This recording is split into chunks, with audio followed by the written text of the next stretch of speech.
Tatlong pintor ang nagwagi sa pangunahing parangal sa kauna-unahang National Painting Competition na inulunsad ng Andrea Domingo Foundation Museum of Philippine Arts and Culture o MOPAC, katuwang ang Art Association of the Philippines. Ayon kay MOPAC Chair Andrea Domingo, 13 iba pang kalahok ang kinilala bilang honorable mention mula sa kabuuang 220 likhang sining na ipinasa ng mga pintor mula sa iba't ibang panig ng bansa.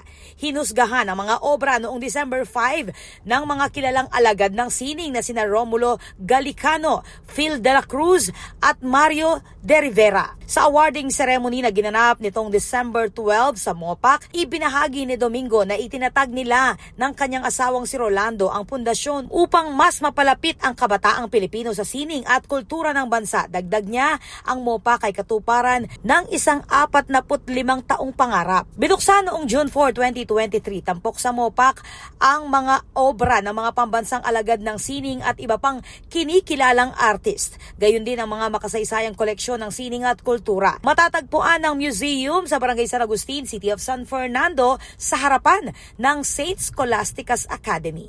Ako po, Patricia Mamangon para King News Force Pampanga. Balitang Tutu, King Balen, Susuyo.